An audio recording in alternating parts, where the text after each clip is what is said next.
নমস্কার, সকলকে জানাই শুভ ষষ্ঠী। প্রত্যেক বছরের মতো আজও উপোস করে আছি আর ষষ্ঠীর অঞ্জলি দিয়ে চলে এসেছি। সকালে হওয়ার কারণে তাই অঞ্জলিটা দিতে পারলাম। এখন করতে এসেছি রান্না। কাবলি ছোলা পনির দিয়ে নিরামিষ তরকারি হবে আর হবে লুচি। প্রথমে তো নুন দিয়ে কাবলি ছোলাটা প্রেসার কুকারের মধ্যে সিদ্ধ হতে বসিয়ে দিলাম। এরপর ময়ম দেব। প্রথমে নুন দিয়েছি, তার মধ্যে বেশ কিছুটা সাদা তেল দিয়ে নিলাম, নিয়ে হাত দিয়ে ডলে ডলে মাখতে হবে। যখন মাখা হয়ে যাবে এইভাবে মুঠো বাঁধলে যাতে দলা পেকে যায় সেই অবস্থা পর্যন্ত মেখে নিতে হবে। তাহলে এই যে লুচিটা ভীষণভাবে নরম থাকবে। এরপর দিয়ে দিলাম গরম জল। গরম জলে হাত দিলে হাতে লেগে যাওয়ার ভয়ে চামচ দিয়ে একটু নেড়ে নিলাম। তারপর হাত দিয়ে ভালোভাবে এই ময়দাটা মেখে নেব।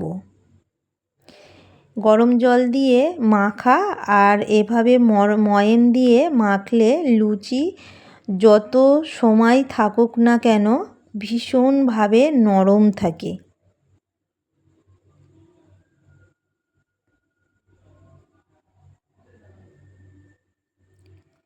দেখো এইভাবে মেখে নিয়েছি। কতটা নরম, আঙুল দিয়েছি আঙুলটা ঢুকে যাচ্ছে। এইভাবে মেখে বেশ কিছুক্ষণ রেখে দেব। এরপর করে নেব কাবলি ছোলার তরকারি। প্রথমে তো সিদ্ধ করে নিয়েছি আর বেশ ভালোভাবে সিদ্ধ করে নিয়েছি কাবলি ছোলাটা, আর ছোট ছোট করে আলু কেটে নিয়েছি। এরপর কড়াইতে সাদা তেল গরম করে নিলাম। আজকে রান্নাটা সাদা তেলেই করব।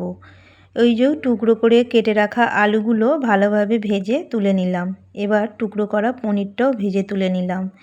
এবার 5 ফোড়ন, তেজপাতা, শুকনো লঙ্কা একসঙ্গে ফোড়নে দিলাম। এরপর এই যে মিশ্রণটা, এতে টমেটো, কাঁচা লঙ্কা, জিরে, মরিচ, ধনে সব একসাথে বাটা, আদা একসাথে বাটা। এবার দিয়ে দিলাম টুকরো করা আলু, নুন আর হলুদ। মশলাটা কষানো হয়ে গেছে। এবার জল ঝরানো কাবলি ছোলাটা দিয়ে ভালোভাবে কষিয়ে নেব। এইভাবে রান্না করবে, দারুণ খেতে হয়। এবার একটা আলু সিদ্ধ করে রেখে দিয়েছিলাম, সেই আলুটা হাত দিয়ে ভালোভাবে মাখিয়ে দিয়ে দিলাম। কষানো হয়ে গেছে। কাবলি ছোলার যে জলটা সিদ্ধ করা ফেলিনি সেই জলটা দিয়ে দিলাম। আরও কিছুটা জল দিলাম, দিয়ে ফুটতে দেব। এরপর সানরাইজের যে কাবলি ছোলা চানা মশলার যে মশলাটা আছে সেই মশলাটা এর মধ্যে দিয়ে দিলাম। খেতে কিন্তু দারুণ টেস্ট হয়েছে। তোমরা বাড়িতে করে দেখবে, খুব সুন্দর লাগে খেতে। ভেজে রাখা পনিরগুলো কষার সময় দিয়ে দিয়েছি। এবার লুচি ভাজবো। আর লুচি ডলাটা দেখালাম না, সাদা তেল গরম করে তার মধ্যে লুচিটা দিয়ে এপিট ওপিট করে ভেজে তুলে নেব। আমার এই রেসিপি কেমন লাগলো অবশ্যই কমেন্ট করবে, আর যদি ভালো লাগে লাইক করবে আর সাবস্ক্রাইব করে পাশে থাকবে। দেখা হবে আবার অন্য কোনো ভিডিওতে। এখন বেশ অনেকক্ষণ হয়ে গেছে, কিছু খাইনি। নিজের জন্য আজকে একটু প্লেট সাজিয়ে নিয়ে বসলাম। কিছুটা এই যে কাবলি ছোলা পনির দিয়ে এই যে রান্না করলাম এটি নিলাম, আর লুচি নিয়ে আজকে নিজে আগেই খেয়ে নিলাম, কারণ ষষ্ঠীর উপোস করে আছি আর রান্না করতে করতে বেশ অনেকটা বেলা হয়ে গেছে।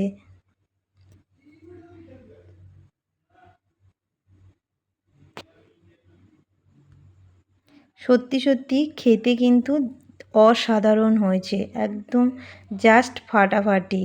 তোমরা এভাবে করে একদিন দেখতে পারো।